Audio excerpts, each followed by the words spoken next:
alladzi bi ni'matihi tatimmu shalihat. Kok kayaknya suaranya tidak enak didengar. Betul? Terlalu ngebas gitu. Kasihkan mic-nya.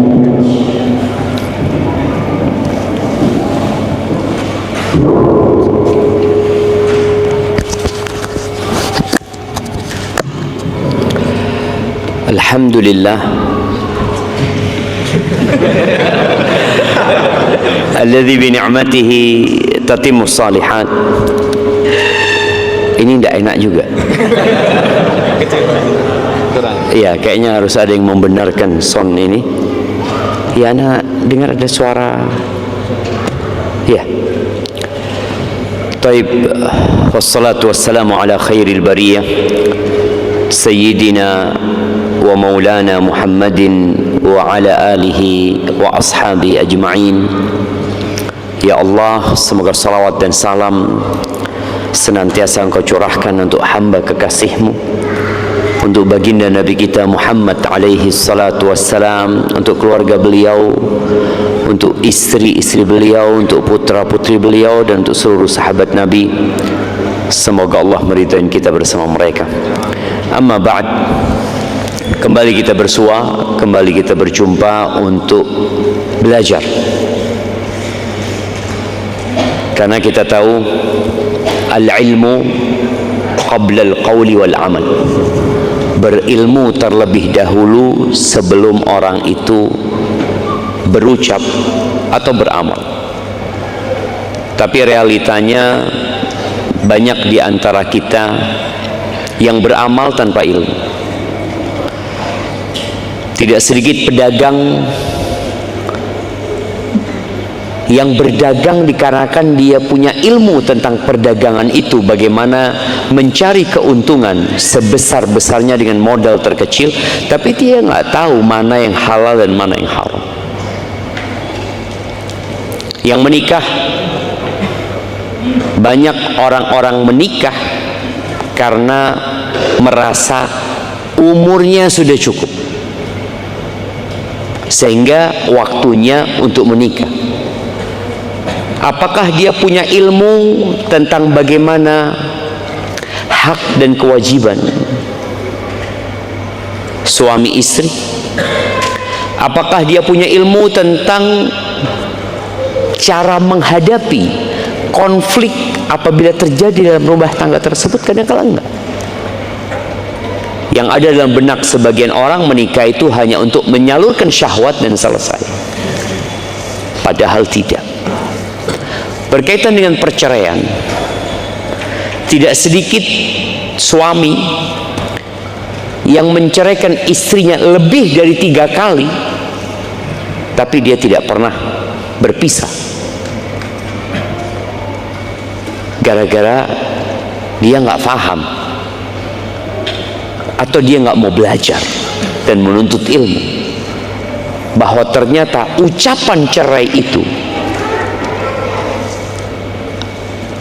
serius dan guraunya itu sama aja, jatuh cerai itu. Maka ada yang sudah 10 kali mengucapkan cerai kepada istri, tapi tetap dia satu rumah dan beranggapan bahwasanya cerai yang dianggap apabila melewati pengadilan. Kita itu harus paham ada 2 kondisi. Penghulu biasanya setelah dia menikahkan atau mencatat pernikahan seseorang, maka dia membuat pernyataan bahwa pernikahan ini sah secara agama, sah secara negara. Jadi kalau sah secara negara berkaitan dengan perceraian, ada suratnya. Itu bicara sah secara negara. Tapi secara agama lain lagi babnya. Sebagaimana tadi nikah, ada nikah yang sah secara agama tapi secara negara tidak sah. Begitu pula perceraian, ada yang sah secara agama tapi secara negara tidak dianggap sah. Maka seorang muslim penting dia belajar, dan harapan kita adanya media yang dengan mudahnya seorang mengakses itu menjadi salah satu sarana untuk belajar ilmu agama. Tapi kita akan membahas tentang hukum wanita yang diceraikan keluar dari rumah pada saat masa iddahnya. Kita udah bahas ada hadiah. Oke, ada hadiah. Baik. Kapan wanita yang diceraikan memiliki hak tempat tinggal, dan kapan dia tidak memiliki hak tempat tinggal?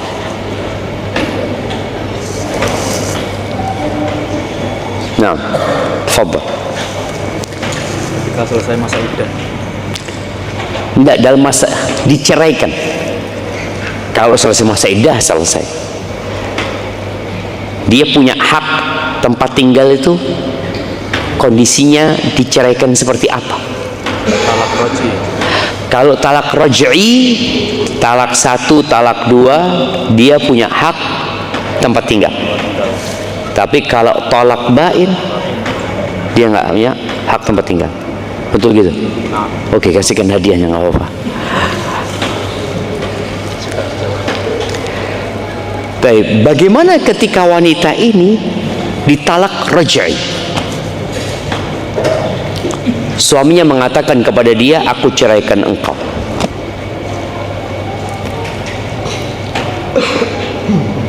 Dan dalam kondisi menceraikan istri, ditolak raj'i, hendaklah para suami tahu dia punya hak tempat tinggal. Nggak boleh dia diusir dari rumah. Allah Azza wa Jalla mengatakan, la tukhrijuhunna min buyutihinna.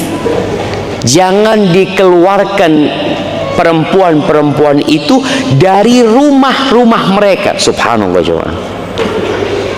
Padahal kebanyakan rumah itu milik siapa? Milik suami. Walaupun sekarang dengan gerakan feminisme banyak suami yang nggak punya rumah, numpang di rumahnya istrinya mungkin. Tapi pada saat rumah itu milik suami, sang suami tidak boleh mengusir istri-istri dari rumahnya. Dan Allah menisbatkan rumah ini kepada istri-istri. La tukhrijuhunna min buyutihinna, dari rumah-rumah mereka. Kalau rumah mereka beneran, ya jelas lah, mau cerai nggak boleh ngusir gitu loh. Memang rumahnya si perempuan, apa urusannya antum? Ini dalam posisi rumahnya milik suami. Kenapa? Karena memang dia punya hak. Yang kedua, wanita dalam Islam itu diperintahkan untuk tinggal di rumah. Fitnah yang terjadi sekarang, banyaknya perzinaan, banyaknya pelecehan seksual di berbagai tempat. Apa penyebabnya? Penyebab terbesarnya ketika mereka meninggalkan Al-Quran sebagai pedoman hidup mereka. Kebanyakan kaum muslimin itu menghargai Al-Quran sebagai mushaf, sebagai mushaf. Kita lihat bagaimana tatkala ada yang mau membakar Al-Quran, umat Islam bangkit menentang hal itu dan memandangnya sebagai sebuah pelecehan dan penistaan agama. Dan ini sebuah kemuliaan sebenarnya, penghormatan dari kaum muslimin. Tapi orang yang memuliakan seperti itu ternyata tidak memuliakan Al-Quran sebagai pedoman hidup dia. Ingat bagaimana Rasul Sallallahu Alaihi Wasallam mengeluh kepada Allah berkaitan dengan sikap manusia terhadap Al-Quran. Wa qala ar-rasulu ya Rabbi inna qaumi ittakhadhu hadzal Qur'ana mahjura. Dan Rasul berkata, wahai Rabbku, sesungguhnya kaumku menjadikan Al-Quran ini sesuatu yang mereka abaikan. Tadi ada orang yang menghormati Al-Quran sebagai mushaf, tapi tidak menghormatinya sebagai kalamullah dan pedoman hidup.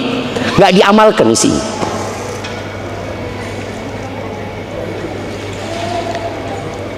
Orang-orang kafir tidak beriman dengan Al-Quran. Orang-orang mukmin beriman dengan Al-Quran, bahwa Al-Quran ada kalamullah yang diturunkan kepada Nabi Muhammad SAW melalui Jibril alaihissalam, hudan linnas, petunjuk bagi umat manusia. Quran itu pelajaran, Quran itu rahmat, Quran itu pedoman hidup manusia. Tapi sebagian kita mengimani Al-Quran tapi tidak menjadikannya pedoman hidup. Tadi berkaitan dengan masalah banyaknya fitnah yang terjadi, perzinaan, perselingkuhan. Salah satu penyebabnya mereka meninggalkan Al-Quran. Ketika Allah Azza wa Jalla mengatakan waqarna fi buyutikunna, wahai para wanita, tinggallah kalian di rumah-rumah kalian. Berteriaklah sebagian wanita dengan mengatakan, oh ini Al-Quran patriarki, tidak membela wanita. Wallah thumma wallah, Al-Quran turun rahmat buat seluruh umat manusia, khususnya wanita.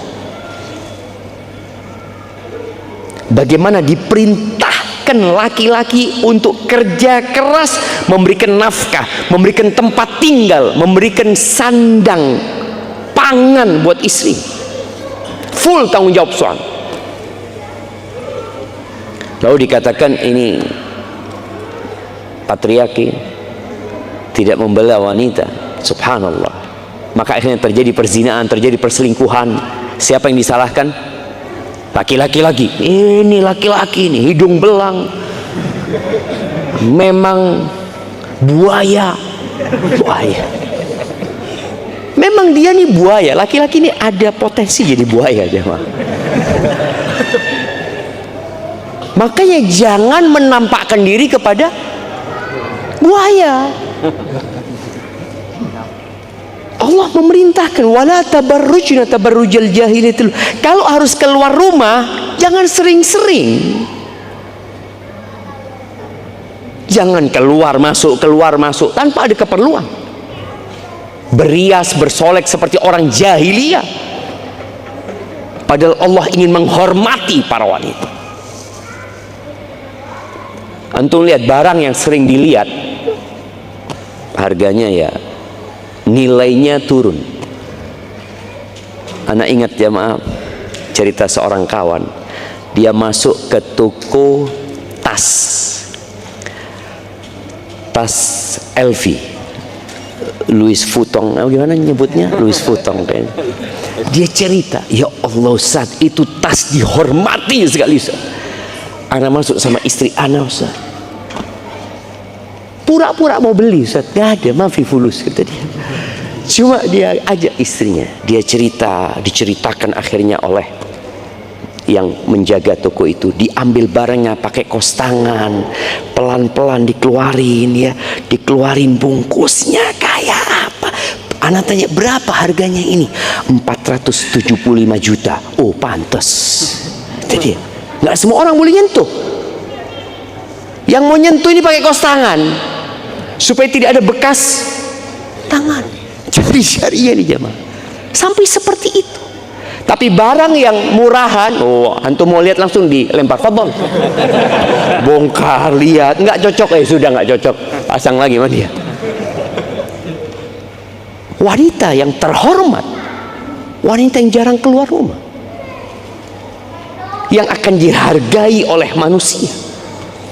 Jadi Allah tatkala memerintahkan itu dalam rangka menjaga kehormatan wanita dan menjaga masyarakat agar tidak ternodai dengan penyakit-penyakit tadi, zina dan berbagai macam lain. Tapi sekarang bagaimana ketika wanita ini diceraikan? Apakah boleh dia keluar rumah?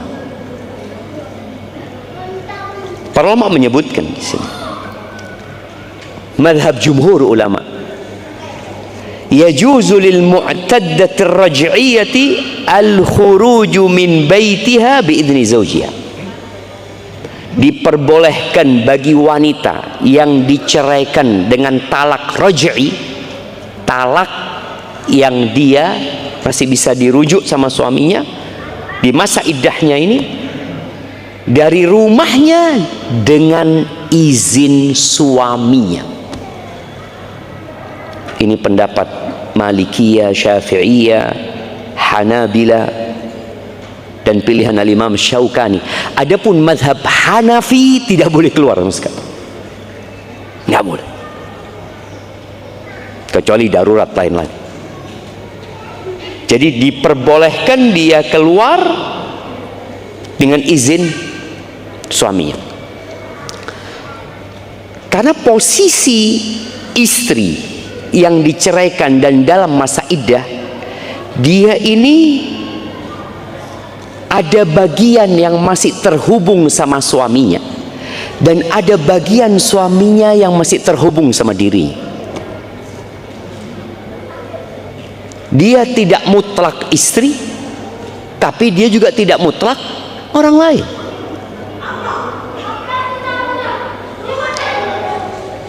Pada saat dia menjadi istri, ini sebagai bantahan kepada madhab Hanafi yang melarang sama sekali untuk keluar. Nggak boleh, walaupun diizinkan sama suaminya, nggak boleh keluar, dia tetap di rumahnya. Pada saat dia menjadi istri, dia boleh kok keluar dengan izin suaminya. Kenapa tatkala dia ceraikan dengan raj'i malah nggak boleh keluar? Maka pendapat yang rajih, pendapat jumhur ulama ya, bagaimana wanita yang diceraikan dalam masa iddahnya, dia diperbolehkan untuk keluar dari rumahnya dengan izin suaminya. Namun di madhab Maliki disebutkan fin nahar, di siang hari. Sekarang antum kalau melihat perempuan ya di kafe-kafe, di alun-alun, di mana malam hari mereka keluar. Kenapa dilarang di malam hari keluar? Madzinnatul fasad. Karena keluar di malam hari itu bermasalah gitu loh. Mau ngapain kau? Oke, kau punya perlu, nggak bisa di siang hari. Tapi memang sekarang gaya hidup orang ya, semoga kita bisa memperbaiki. Orang tuh biasanya di malam hari ngapain? Makan malam ya, makanya makan yang zen tuh di malam hari. Seharusnya makan di rumah lah, makan di rumah. Kalau mau makan ya di siang hari keluar mungkin ya. Jadi disebutkan oleh madhab Maliki, Qubail Isya, waktu terakhir dia boleh keluar sebelum Isya. Dan subhanallah, wa fi waqti sahar qulbal fajr, boleh dia keluar di waktu sahur sebelum subuh. Kalau kita lihat perempuan keluar sebelum subuh ngapain? Belanja.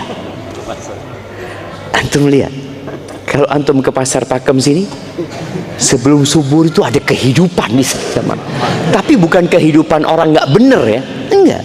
Kehidupan orang sedang belanja untuk kebutuhan rumahnya. Jadi subhanallah, di mazhab Maliki mereka memperhatikan maslahat tadi. Oke, dia nggak boleh keluar di malam hari, tapi tadi sebelum subuh dia boleh, karena biasanya untuk belanja.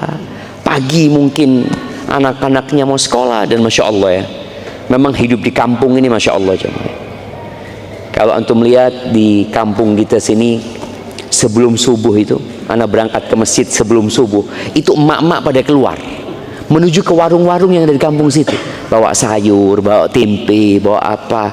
Suaminya pulang dari masjid, sarapan sudah tersedia. Masya Allah, itu istri yang soleha.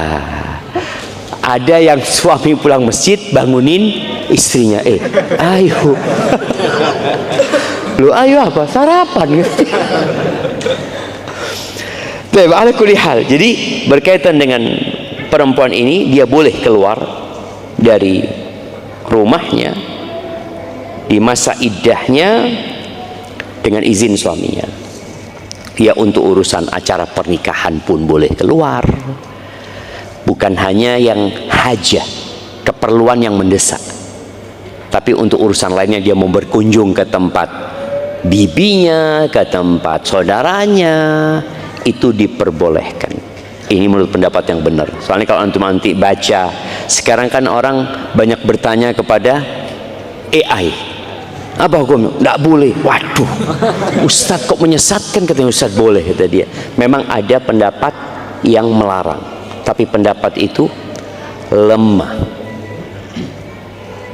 Berdasarkan apa? Dia waktu jadi istri boleh keluar. Kok sekarang dia diceraikan nggak boleh keluar? Ini bukan keluar untuk kabur dari rumahnya. Ini keluar untuk keperluan. Bukan dia mau melaksanakan masa iddah di rumah lain. Dia iddahnya di rumah suaminya tadi.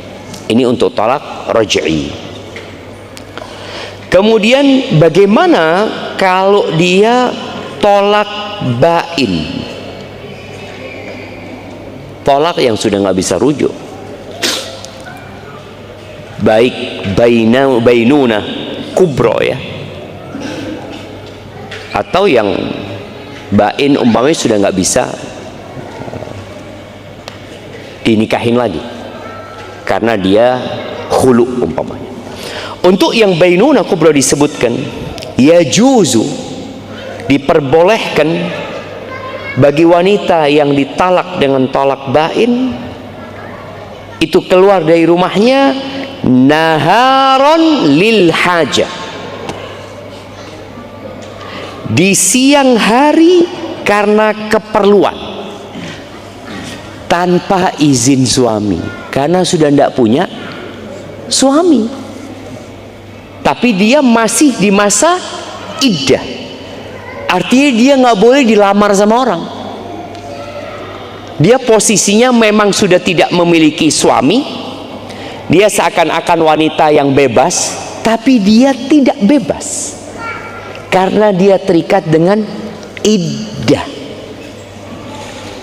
Sudah dicerai 3 sama suaminya, jangan kemudian dia keluar ya, berias ya, pakai make up, mau menawarkan dirinya kepada laki-laki mungkin yang mau melamar dia. Nggak boleh. Dan laki-laki juga tidak boleh melamar dia. Udah pernah kita bahas hal ini. Kecuali dengan sindiran saja. Sindiran boleh. Mau yang ada perempuan itu sedang keluar dari pelulunya ya, belanja di tokonya antum ya. Kemudian antum ngomong sama dia, ya Allah siapa yang ngomong sama anti, itu dia. Dia cuma menyindir ya supaya dia ingat anak mau ngelamar gitu. Emang sekarang nggak boleh, nggak boleh jemaah, karena masih masa iddah. Maka ucapan-ucapan itu mamanya kalau selesai masa iddahmu kabarin aku lah. Dia tidak melamar, kan dia nggak tahu masa iddahnya kapan selesai. Kalau berkaitan dengan 3 kali haid ya kita nggak tahu ini sudah berapa kali gitu loh. Maka boleh. Tapi tadi perempuan ini tidak boleh keluar, atau dia boleh keluar lil hajah, karena ada keperluan. Kalau bicara keperluan ini, sekolah mungkin dia, atau dia bekerja. Tapi untuk jalan-jalan nggak boleh. Mau ke kafe lah nggak boleh. Atau dia mau healing, anak mau healing ke Batu, nggak boleh. Di masa iddah itu engkau boleh keluar karena ada keperluan. Kenapa? Karena dia masih dalam masa iddah. Dan ini madhab jumhur ulama ya, dari kalangan Malikiyah, Syafi'iyah. Kemudian apa dalilnya sekarang? Kok dia boleh keluar kalau ada perlunya? Ingat dalam madhab Hanafi sama sekali nggak boleh keluar. Sudah. Taib. Dalilnya hadis Jabir bin Abdullah radhiyallahu anhu. Jabir mengatakan, tulliqat khalati, bibiku, saudari ibuku diceraikan oleh suaminya. Fa'aradat an tajudda nakhlaha, maka dia ingin memanen kebun kurmanya. Fazajaraha rajulun an takhruj, tahu-tahu ada yang menegur dia, loh kau kok keluar kau? Kok masih masa iddah gitu? Ini pentingnya ilmu. Yang menghardik bibinya Jabir ini, ya dia nggak punya ilmu. Dia pikir karena di masa iddah seperti iddah orang yang ditinggal mati oleh suaminya, nggak boleh keluar. Tetap boleh sebenarnya kalau ada perlunya, tapi hukum asalnya tinggal di rumah. Hukum asalnya orang di masa iddah itu tinggal di rumah. Fa'atatin Nabi SAW, ketika dia dilarang, apa yang dilakukan wanita ini? Langsung mendatangi Nabi Muhammad sallallahu alaihi wasallam. Ini pentingnya kita bertanya dan tidak salah kepada siapa kita bertanya. Datang kepada Nabi SAW, dia cerita, dia diceraikan, kemudian dia ingin memanen pohon kurmanya, ternyata ada yang mengatakan nggak boleh gitu loh. Apa kata Nabi SAW? Faqala bala, boleh, nggak apa-apa. Fajuddi nakhlaki, engkau silahkan panen pohon kurmamu. Jadi dia boleh keluar karena ada perlunya, bukan untuk jalan-jalan. Ketika Nabi SAW mengatakan kepada perempuan ini, engkau panenlah kurmamu, Nabi memberikan arahan kepada wanita ini. Apa arahannya? Fa innaki asa an tasaddaqi, semoga engkau dengan panen kurma engkau bisa sedekah. Au taf'ali ma'rufan, atau engkau berbuat kebajikan dengan kurma itu.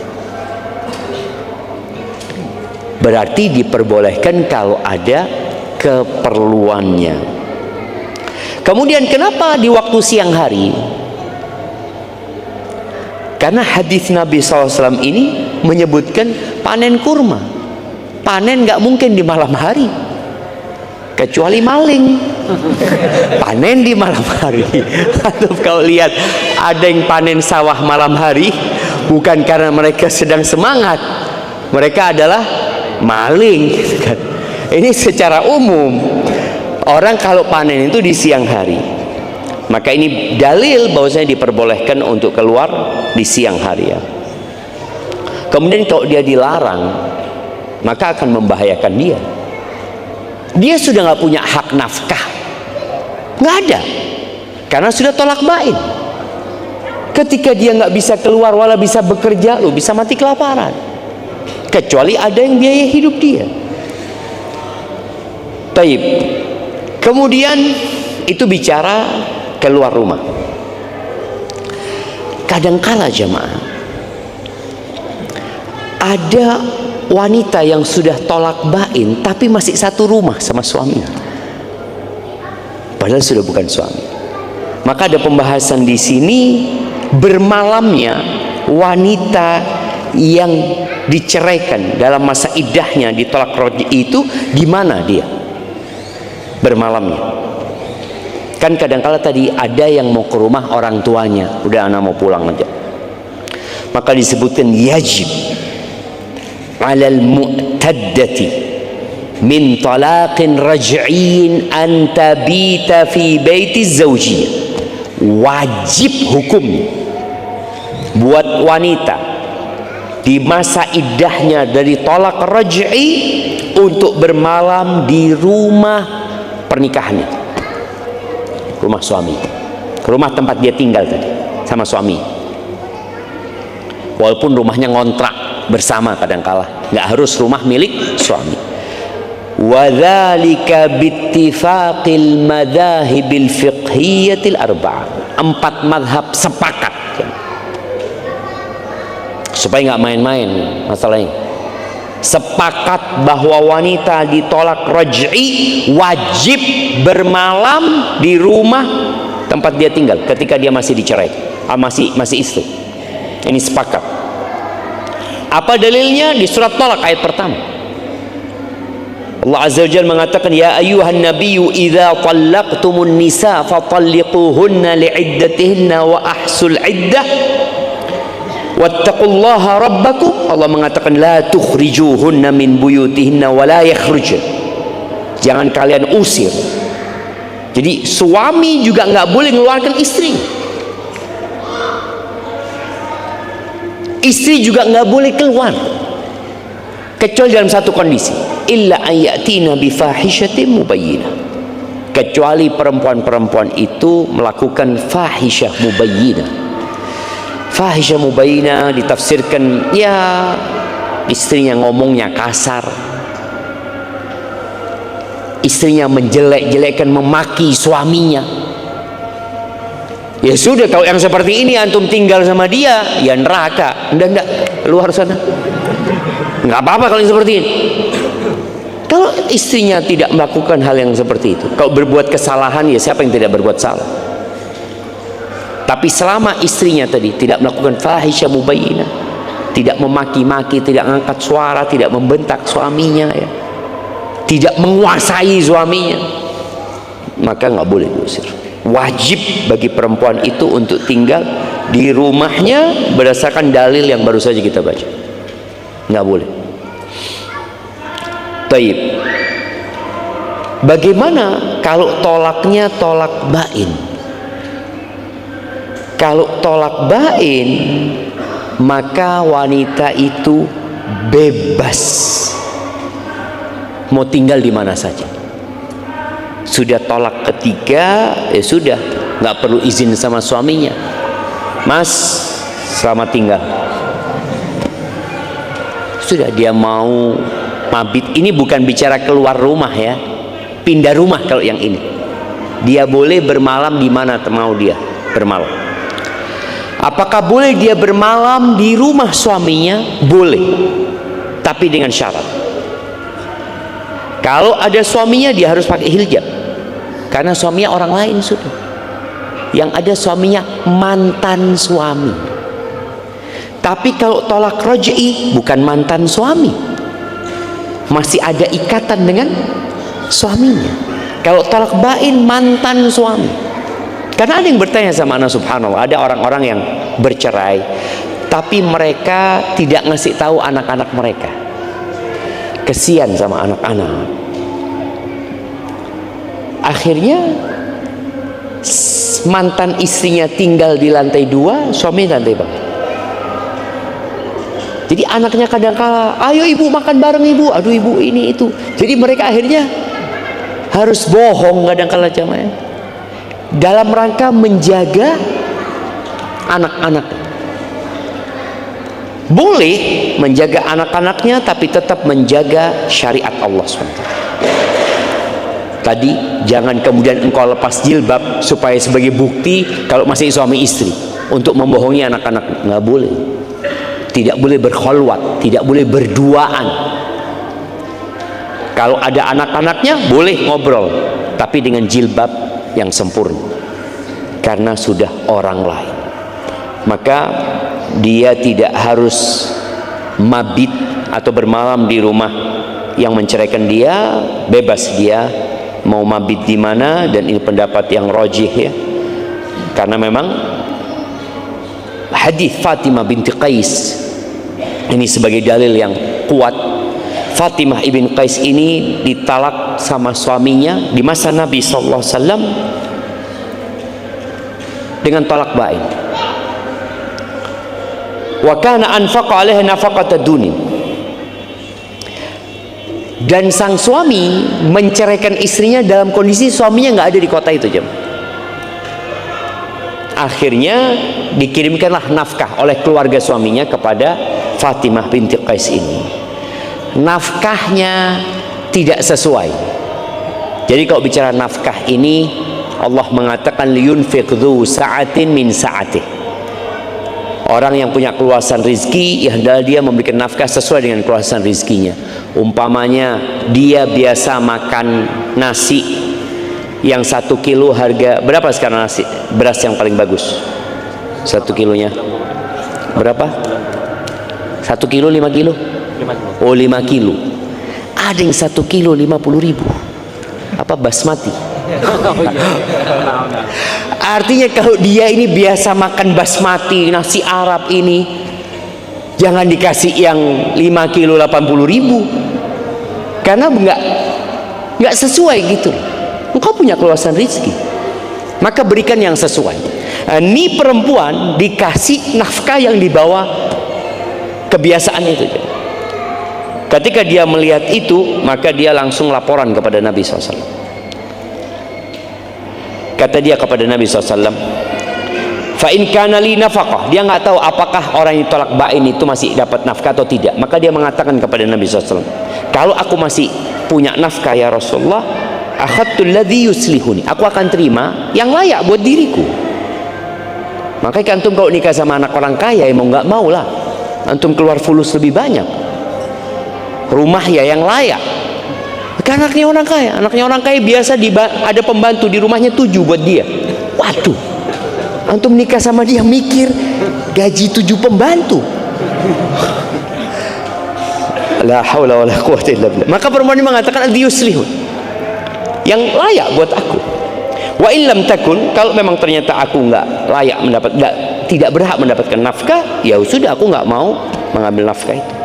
Kemudian kata Nabi SAW, enggak, la nafaqata laki wala sukna, engkau nggak punya hak nafkah, nggak punya hak tempat tinggal, karena engkau sudah tolak bain. Akhirnya sama Nabi SAW, terserah mau iddah di mana dipersilahkan. Akhirnya diriwayat dia iddah di rumahnya Ibn Ummi Maktum, seperti itu. Jadi diperbolehkan dia untuk menjalani masa iddah di mana saja kalau tolaknya tolak bain. Kalau tolak raj'i wajib di rumah, ya bukan rumah suaminya, rumah tempat dia bersama suaminya, karena boleh jadi tadi rumahnya ngontrak jamaah. Barakallahu fikum. Tapi kita dengarkan azan. Bagaimana kalau rumahnya istri? Yang keluar siapa? Ya suaminya yang keluar jamaah. Kalau istrinya yang ngontrak, atau mereka barengan ngontrak rumah, maka di sini sang istri bisa ngomong sama suaminya, udah tak bayari. Kok diusir? Boleh jam. Karena memang tadi kondisinya ketika sudah tolak bain. Ini kita bicara masa iddah. Kalau sudah selesai masa iddah tadi lain lagi. Tolak bain ini ya sudah, ini orang udah nggak bisa nikah lagi gitu. Barakallahu fikum. Baik.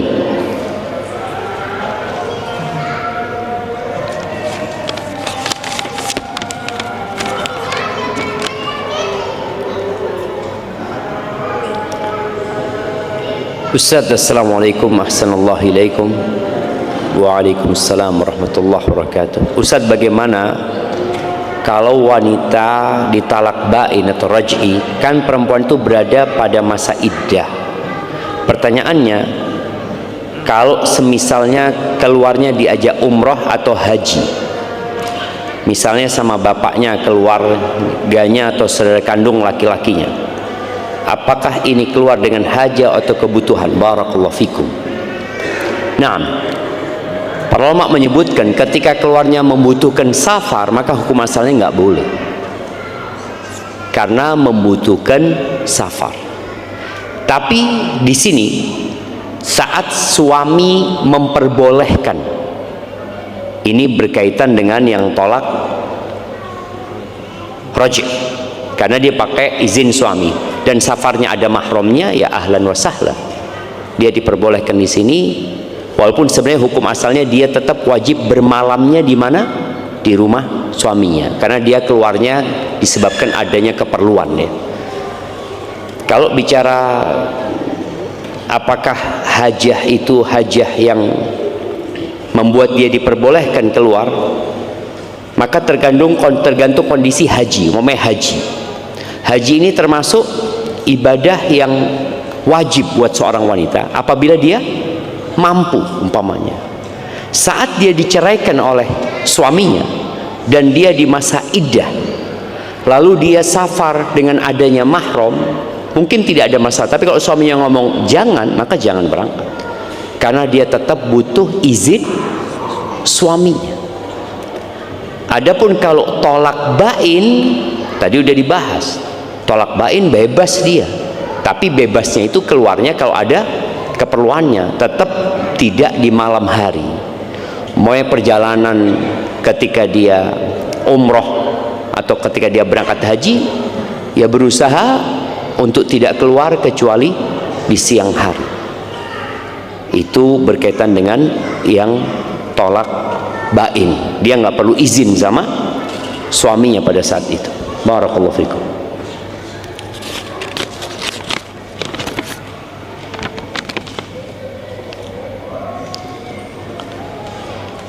Jika ada seorang suami yang dalam kesehariannya selalu berbuat buruk kepada istrinya, namun ketika istri mengingatkan agar tidak berperilaku demikian, suami malah mengutip kisah Fir'aun bahwa istri harus tetap mentaati suaminya meskipun suami berakhlak buruk.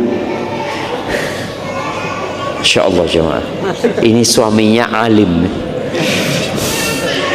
padahal kebutuhan rumah tangga semua dibiayai istri. Waduh, suami tidak memberi nafkah tapi menuntut haknya sebagai suami kepada istri. Fir'aun masih kasih nafkah jemaah. Iya, Fir'aun masih kasih nafkah. Dia punya harta, istrinya nggak punya uang kecuali dari Fir'aun. Semua sandang pangan papan itu ditanggung oleh Fir'aun. Kalau ini, Wallahu Akbar, ketika istri meminta cerai, istri dianggap durhaka, istri diancam, suami tidak mau lagi menanggung anak ataupun nafkah anak, dan memberi sumpah akan membuat istri sengsara. Ustadz, mohon saran apa yang harus istri lakukan dan pertolongan apa yang bisa keluarga istri lakukan. Info perilaku buruk suami: tidak sholat, main dukun, selingkuh, berzina, perilaku dan kata kasar, membuat banyak hutang untuk ditanggung istrinya. Ditambah lagi dia punya dalil Fir'aun. Ini menambah parahnya rumah tangga. Artinya dia nggak ingin berubah. Itu bukti dia tidak ingin berubah. Kalau dia ingin berubah, maka dia akan mengatakan kepada istrinya, ya insya Allah lah, aku akan berusaha untuk lebih baik lagi, ya, maafkan aku. Yang perlu difahami, karena yang bertanya istrinya, maka Anda sampaikan bahwa sang istri ketika suaminya tidak memberikan nafkah kepada dirinya, itu sang istri tidak wajib melayani suaminya. Dia boleh bekerja tanpa izin suami, dia boleh keluar tanpa izin suaminya, supaya para suami tahu ketika dia wajib ditaati, dia punya kewajiban memenuhi hak-hak istrinya. Yang terpenting di sini adalah hak nafkah tadi. Kalau sang suami tidak memberikan nafkah kepada istrinya, istri boleh tadi keluar rumah, dia bekerja dan tidak melayani suaminya. Diajak suaminya keranjang, loh afwan, kompor hidupin dulu. Iya. Tapi kadang ada suami yang nggak mau belajar tadi. Engkau wajib, Fir'aun saja. Waduh, Fir'aun kasih nafkah mas. Sampai tidak kasih nafkah gitu loh. Atau istri masih mau melayani suaminya, tafadhol, boleh dia. Jadi dia kalau mau tetap aku layani suami, nurut sama suaminya, tapi dia hitung hutang. Dia tidak memberikan nafkah selama bertahun-tahun, dihitung utang. Tiap bulan biaya rumah itu 7 juta 10 tahun nggak ngasih nafkah, jadi dihitung berapa? Ya hampir 1 M lah. Seperti itu jemaah. Artinya bisa dihitung seperti itu. Atau yang ketiga, istrinya baik ya, karena mungkin dapat suami baik, suaminya soleh, bukan kayak gini ya. Suaminya soleh tapi suaminya nggak bisa kerja, ketika kerja selalu gagal malah jemaah. Kalau dibiarkan kerja bukan untung, malah modalnya habis. Ada laki-laki ya, ada satu dua lah, tapi laki-laki berusaha untuk bekerja, ditipu lagi, terus istri mengatakan, mas sudah nggak usah kerja, daripada modal itu habis, bismillah kita makan aja modalnya sambil aku bantu kerja. Loh, terus aku gimana nggak ngasih nafkah sama engkau? Ya nggak apa-apa lah, aku anggap sedekah. Maka nggak apa-apa. Nah, kalau yang kayak gini suaminya, gimana mau dianggap sedekah? Jadi yang pertama, kalau bicara istri meminta cerai, boleh istri meminta cerai. Loh, kan ada hadis larangan istri menggugat cerai. Iya, kalau nggak ada sebabnya. Kalau ini sebabnya lengkap, lengkap jemaah. Jadi nggak sholat, dukun, zina, naudzubillah. Mempertahankan rumah tangga yang seperti ini tanpa ada usaha memperbaiki, beda ya. Kalau ada usaha memperbaiki, fadhol dilanjutkan. Nanti mana? Ana masih berharap suami ana bisa berubah. Silahkan dipertahankan rumah tangga sambil diperbaiki. Tapi kalau anti mempertahankan rumah tangga tanpa memperbaiki, anak-anak akan jadi korban. Baik. Jadi kalau bicara apakah boleh? Boleh. Tapi itu solusi terakhir lah. Kalau sudah nggak ada harapan suami berubah. Dan harapan anak seorang istri, kalau dia ingin suaminya berubah, mau nggak mau dia harus ngalah. Dia layani suaminya dengan baik. Dia taati suaminya. Kemudian ketika ada waktu-waktu senggang, ketika malam mau tidur atau mau makan, ngomonglah suami, ayolah mas, kembali kepada Allah mas, yuk sholat ya.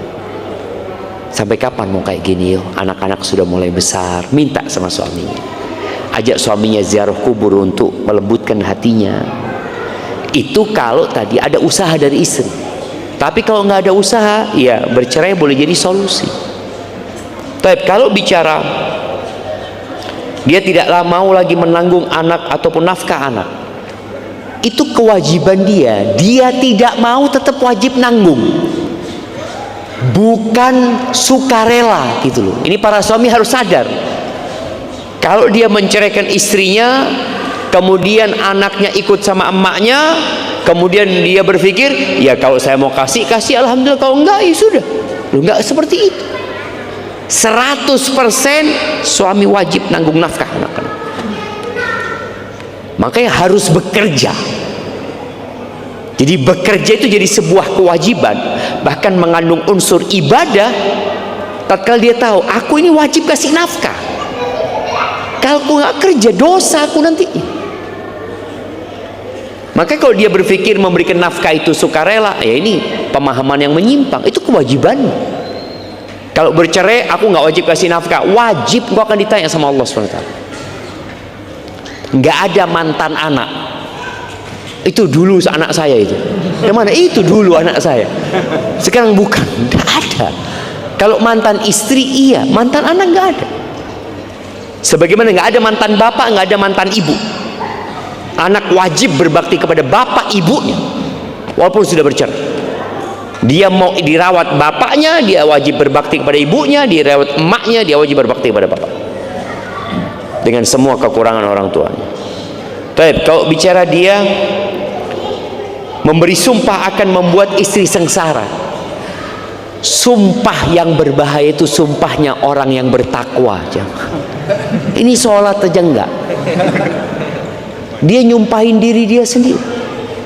Ketika orang mendoakan keburukan buat orang lain, padahal dia yang zalim, maka doanya akan balik kepada dirinya. Doanya orang yang dizolimi mustajab. Mungkin sang suami beranggapan, aku dizolimi, doaku mustajab. Ini karena pemahaman tadi yang salah. Jadi kalau pertanyaannya, pertolongan apa yang bisa keluarga istri lakukan? Mediasi. Poin-poin tadi diajak sang suami ini untuk berubah, tapi perlahan-lahan ya. Perubahan itu butuh proses, tapi proses yang pertama paling tidak sholatnya dibenerin. Kalau sholatnya benar, insya Allah yang lainnya benar. Tapi sholatnya nggak benar, walaupun dia sudah nggak berzina Ustaz, alhamdulillah Ustaz, tapi nggak sholat juga, loh, dia bisa balik berzina nanti. Sholat itu mencegah dari perbuatan keji dan mungkar. Sholat yang benar ya. Hadza wallahu a'lam bissawab.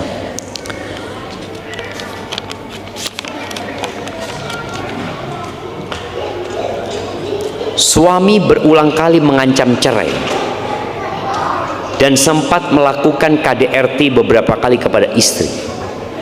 Diduga, suami memiliki dua kepribadian, karena kadang sangat sayang pada istri, kadang sangat kasar. Bahkan istri keluar dari rumah karena takut suami kumat lagi, Ustaz. Para istri hendaklah mengetahui apa yang menyebabkan suami sangat sayang, yang kemudian menyebabkan suami jadi marah-marah. Jadi semua kita ini mungkin punya dua kepribadian. Kalau dari sisi ya marahlah ketika istri nggak benar, sayanglah ketika istri benar. Waduh, ini punya dua kepribadian. Lu enggak. Karena memang pantas, kecuali dia itu marah tanpa sebab, sayang tanpa sebab. Kayaknya harus dibawa ke rumah sakit jiwa. Karena ada sebab. Antum kalau ada perempuan ya cantik, ketawa sendiri-sendiri, sendirian di pojok ketawa, kira-kira menurut antum apa? Waduh, sakit ini. Nah, karena hukum asalnya ada sebab yang menyebabkan orang itu marah, dan ada sebab yang menyebabkan orang itu semakin cinta. Walaupun memang ada yang penyakit, betul. Tahu-tahu diam-diam dia marah, diam-diam dia sayang.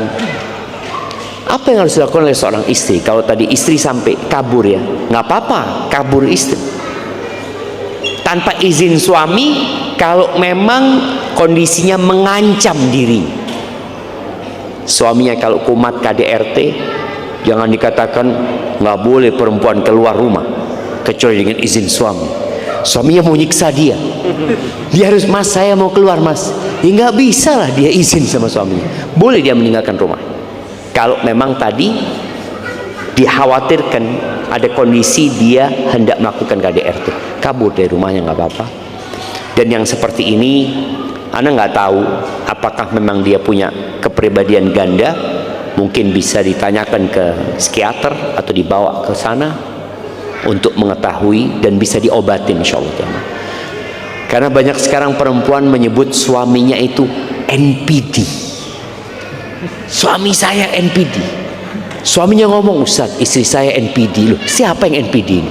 Istilah NPD ini akhirnya menjadi sebuah istilah untuk membuat rumah tangga tidak harmonis. Padahal seharusnya istri punya suami yang NPD. Anggap tadi NPD itu singkatannya narcissistic disorder and personal disorder. Ya itulah, Anda nggak tahu cuma. Tapi jelas orang itu narsis lah gitu ya. Dia pura-pura baik di luar, kadang-kala ya dia cari muka, tapi di rumah dia sebenarnya nggak baik atau seperti itu. Ada mungkin yang seperti itu. Tapi bagaimana istri menjaga rumah tangga? Bagaimana menjadikan baiti jannati? Ada orang yang mengatakan, oh nggak mungkin bisa diperbaiki. Loh, tidak ada penyakit yang turun kecuali Allah turunkan obatnya. Umar bin Khattab itu keras, keras. Ketika dia masuk Islam, dia tetap keras, tapi dalam kebenaran. Ada karakter bawaan lahir yang memang tidak bisa dihilangkan, tapi bisa diarahkan. Ingat, Umar bin Khattab ketika masuk Islam, dia tidak menjadi lembut seperti Abu Bakar. Enggak.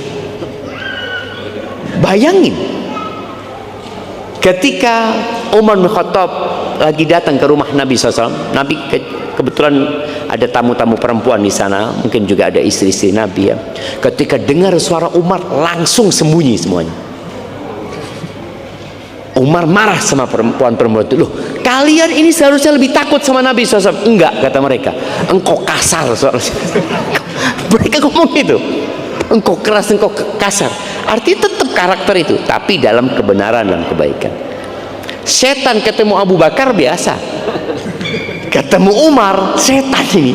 Umar itu nggak kelihatan sama setan. Yang kelihatan sama setan siapa? Yang kelihatan sama Umar siapa? Setannya. Setannya takut dia. Oh, Umar cari jalan dia.